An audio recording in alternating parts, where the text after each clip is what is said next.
Senator Alan Peter Cayetano at Senator Joel Villanueva binusisi ng husto ang mga unprogrammed funds sa General Appropriations Act 2026.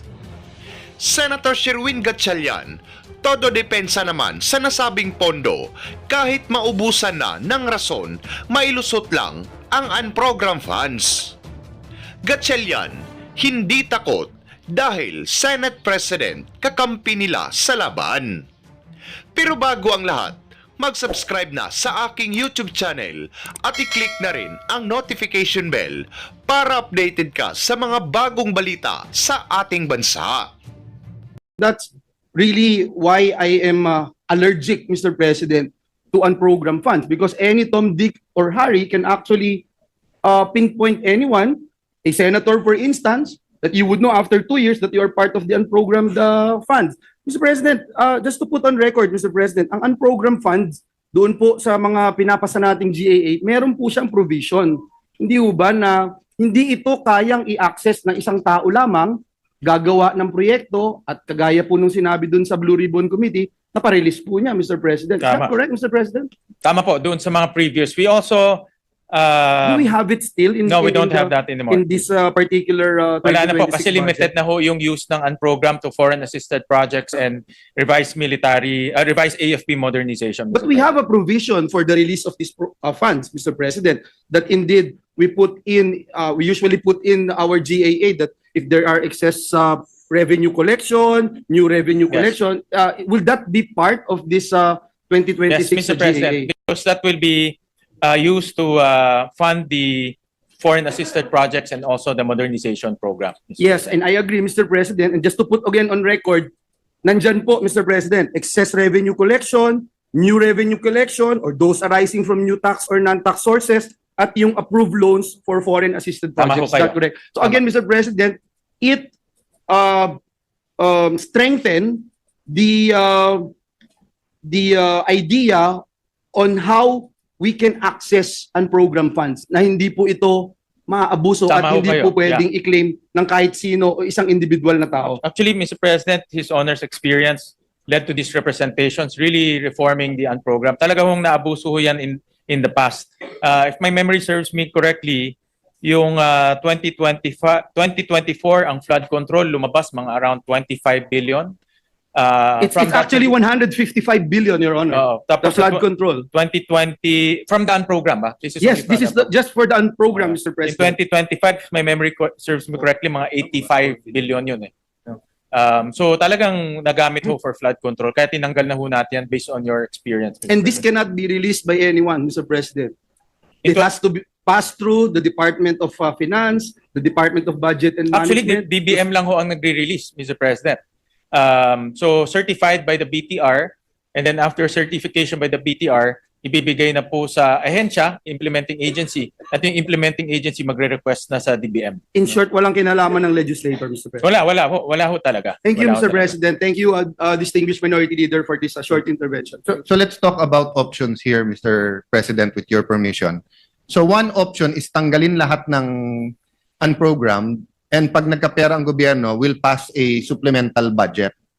That's inconvenient for the executive, but that's convenient. But it's more transparent for everyone. Okay.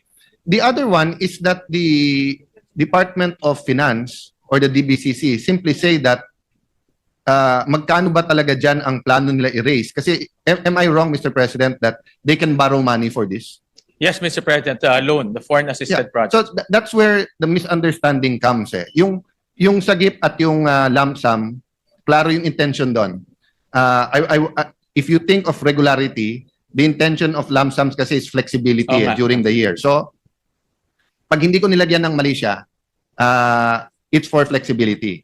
Nilagyan mo ng mali siya, yun nga, kasi nga parang pork barrel para pag may gusto kang i-release. Okay. Having said that, if the DBCC says we will fund it, hindi na siya unprogrammed. So ang point ko, Mr. President, is that let me ask another question. During the time of President Fidel V. Ramos, nung nagkaroon ng konting crunch because of the Asian crisis, di ba? Di ba nag-ano siya, mandatory 10% ata savings sa lahat ng lahat ng agencies, I no? think he called it austerity measures. Yes. yata. Yeah. So, meaning, for example, no, if 10% ng 6.7 billion is trillion is 600 billion, which is much bigger than the unprogrammed. So, meaning the DBM or the Office of the President can always say, oy, lahat ng agencies, don't spend 3 to 5% of your budget, lalabas tong lahat. So, isn't it just better practice that, when I say tanggalin ang unprogrammed, dalawang, tanggalin, meaning minus 170 billion to 170 ngayon sa budget, or let's simply not call it unprogrammed fund. Kasi ang DBM naman magde-decide kung anong una nilang popondohan. So parang hindi ko mag-get yung point ngayon without yung kasing lump sum, nakukuha ko yung point eh. So let's say lump sum infrastructure. Popondohan muna nila lahat ng na-approve sa program kasi tingin nila mas importante yon. Ngayon, pag sumobra pera, saka namin popondohan to. Pero katulad ng AFP modernization, are we saying it's second priority? I don't think any one of us is saying that, no? No. Actually, in the committee report, Mr. President, or in this proposed version, itong second reading version natin, the AFP modernization, tinaasan ho natin by about 20 billion. But ang ask ng agency is about 90 billion because mayowa yung kanilang mga expenses. So, since limited po yung fiscal space, linagay na lang natin sa unprogrammed yung 30 billion. But dahil wala nang sagip, so mapopondohan na ngayon itong modernization. Let me phrase it another way. Since 2022, how much of the unprogrammed fund have been funded? Senator Joel, you said kanina, no, na ang pinakamaliit, magkano? 100 plus billion? 3 years lang naman eh, 23, 24, 25. On the average po, ang mga release nito about 200 million a year. So, Pero like for example, mga ganun po. And this On the year, average. Mr. Chairman, Mr. President, magkano ang propose natin na unprogrammed sa Senate version? For 2026, Yes. it's about 174. Oh, so kung sure din naman na marirelease 200 billion every year, wag na natin tawagin unprogrammed. Total, ano naman eh, ang DBM naman magde-decide kung, so, halimbawa, sabihin natin, whether it's 90 billion or 120 billion yung AFP, hindi ba yung it's between the AFP na at saka DBM kung anong unang popondohan? Yeah. May mga years din po na mababa rin. Like for example po in 2020, 23 billion, 2021 54 billion, 2022 67 billion. So may mga years rin na mababa siya. Yeah. I'll not belabor the point because I want to vote yes for this budget. But that's one of the constraints in voting for yes, na yung unprogrammed kasi parang DAP din eh. Basta't nag-introduce tayo ng bagong term, hazy yung rules eh. Even with a Special provision. special provision. Remember, this is an appropriation bill so the President can veto line by line, no? And just like yung DAP, by the time the Supreme Court rules on it, it's for future guidance na lang eh, di ba? So, if someone brings a case about the unprogrammed, of course, the government will defend it. Pero if we're going towards transparency, so babalik ako, di ba, na kung nag-agree tayo na dapat mag-decentralize, nag-agree tayo hindi panay Metro Manila, nag-agree tayo panay dapat train over highways and cars, the budget should reflect that eh. But it's not reflecting that, no? So I leave the unprogrammed. Do you want to state for the record? Well, Mr. President, that's why special I provision? share the Yes, same go ahead. feeling, Mr. Yeah. President, with the minority leader and with the deputy minority leader, Senator Joel. Kaya ho, during the Blue Ribbon hearing, lumabas nga ho doon na itong sagip, especially the sagip line item, nagagamit ho to sa mga flood control at other infrastructure project. At iba-iba pang mga projects, tinanggal na ho natin yun at linagay na sa program. Ang iniwan nilang yung foreign assisted project dahil yung mga foreign assisted projects ho, paglabas na ng 2026, dito lang ho magkakaroon ng pondo. No? So that's why traditionally, even in the past, linalagay po yung foreign assisted project po talaga sa unprogram because lumalabas siya during the year. But the problem, Mr. Chairman, Mr. President, is I'm not an accountant by profession. I'm not a numbers person, no? But I have been in this chamber and in the House of Representatives long enough to know that there are systems. For example, augmentation, di ba? The pag infrastructure program, you're allowed to augment 25 ba or 25 and 25 ulit. 25, no? Ano ba yung present rule ngayon? Augmentation.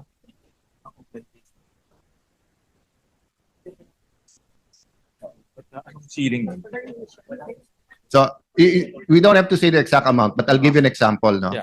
So, kung may unprogrammed tayo 170 billion, magkasobrang pera, and then meron, let's say, flood control na 1 billion, without anyone knowing it, of course, it's in the reports, pero napakaraming report ngayon, ang hirap bantayan lahat. Pwede ka maglagay ng 250 million na may alam lang yung agency at saka DBM. Diba? So, that's what I meant, that part of transparency is simplifying our process. Naintindihan ko naman yung intent na ng augmentation, ha? Kasi kung halimbawa, whatever reason, di ba, nagkabagyo doon, nasira yung port, so ngayon may double handling or whatever, yung materials tumaas. So 5% na lang, tapos na yung project, hihintay mo pa ba yung next budget cycle bago mo tapusin? So hindi masama per se yung augmentation. But I'm saying if you have a combination of loans that we will find out. Remember my point about the loans, no? When we borrow money, Congress doesn't know until the year after or until we start paying for it. So we're talking about a 6.7 trillion budget, di ba? Now, but in reality, I don't know how much we're borrowing next year. In reality, it could be 20 billion, it could be 300 billion, it could be 500 billion. So in reality, the interplay of all of these funds juggling from one to ang hirap bantayan. Yes, tama No? ho kayo. And let me just put this on the record because I feel strongly about this. Nung araw kasi may referee. Halimbawa, investigative journalism o kaya yung sa media, iimbitahin yung expert. Ngayon, it's more of doubling down on what you assert, whether tama at hindi. And maraming influencers are disguised as political analyst or nasa media. Hindi ko nilalahat, ha. Siyempre yung ating main traditional radio, whether it's Bombo, RMN, DZRH, di ba? Our main stations, GMA7, etc. I'm not talking about per se our traditional media. I'm talking about yung atmosphere natin ngayon, di ba? So ang daling baliin ang truth at ang daling tanggalin yung transparency kung complicated yung systems natin.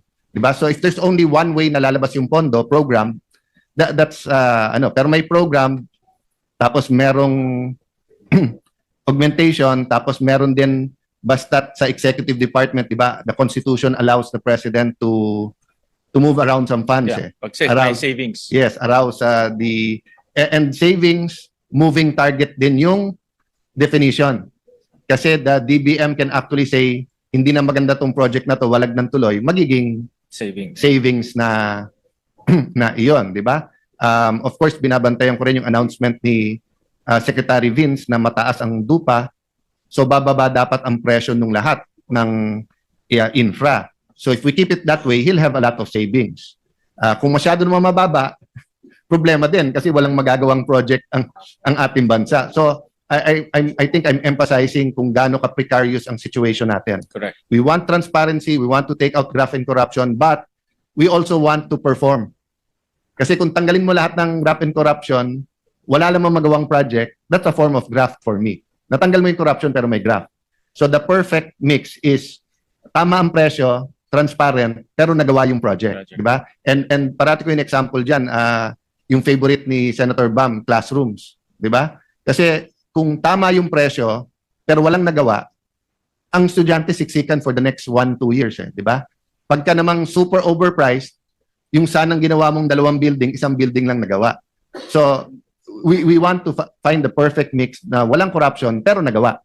Di ba? Pero pag sinobrahan mo yung bawas sa pondo, walang magagawa kasi walang contractor na nakukuha. Di ba? Pag kinorap mo naman, it's not only a corruption problem, it's a nasisira yung social contract between the government and people want to rebel, di ba? And then sa ibang bansa were depicted as you know, we can explain all we want that ine-expose nga, inaayos nga yung corruption, di ba? Pero yung news sa abroad, hindi natin kontrolado yon, di ba? And of course, there's competition. Dito lang sa Southeast Asia, we're all competing for foreign investments from Japan, from Tama. China, from Europe, from the US, di ba? So, in boardrooms all over, nagbubulong, huwag kayo pupunta sa Pilipinas kasi ano diyan, dito ka pumunta sa bansa namin. That's normal. Di ba? We because we're made in the image of the US, we have always whispered, oh, if you want a democratic setup, same sa US, transparent, come to the Philippines. No? Which brings my point to Singapore. No?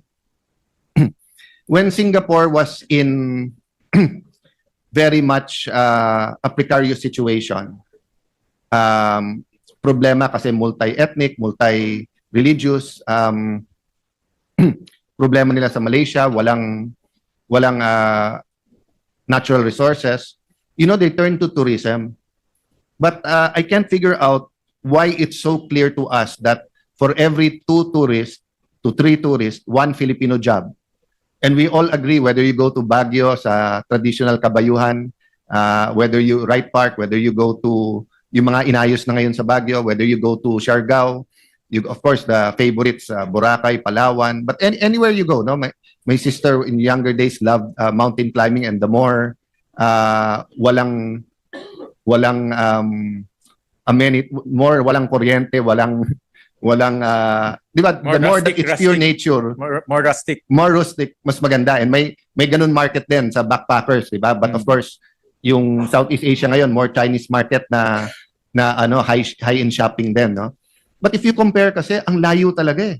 Yung Thailand, 40 million na yung tourist, may get tayo 7. But ang budget ng ating Department of Tourism is only 4.1 billion. So, you know, I'm not proposing any amendments now. Maybe something for us to think about pagdating sa BICAM. But parang it doesn't make sense to me na whether it's traditional tourism, agri-tourism, sports tourism, ecotourism. Senator Legarda has always espoused, di ba, yung ecological balance, pero pwede naman ang ecotourism. Pero kung ganito budget ng DOT, no, I'm hoping pa rin ni Secretary Vince Dizon yung sinabi niyang ang uunahin niya sa budget ng DPWH yung magko-connect sa airports, land ports, seaports, and tourism areas. But we know hindi ganun ang dynamic sa ating bansa. It's very hard to tell everyone, sandali this 1 year, eto muna. Kasi everyone has their pet projects. And hindi ko minamaliit yung may sports complex kasi sabi mo sa bata, wag mag-drugs, wala naman sports complex, di ba? Or sa mga magsasaka na halos hindi mag-exist, di ba? Whether it's solar dryers or whatever, mahirap ganon. But without prioritizing and with a budget of only 4.1 billion, I really don't see, and then with our present stance, which is going towards the US, mas malayo sa ating kasi ang Europe. Yes. So Thailand sila. Ang Indian, napakarami din pera, pero they're further than us. So with the present atmosphere with the Chinese, ang pag-asa natin na lumaki yung ating tourism is the Japanese, Koreans, North Asia. Southeast Asia. Yes, Hong and Kong. then hopefully you have North 6 Asia. million PhilAms you have 10 million OFWs abroad. Umuwi lang ng once a year yon, magsama lang ng isang boss nila. That's another 10 million tourists.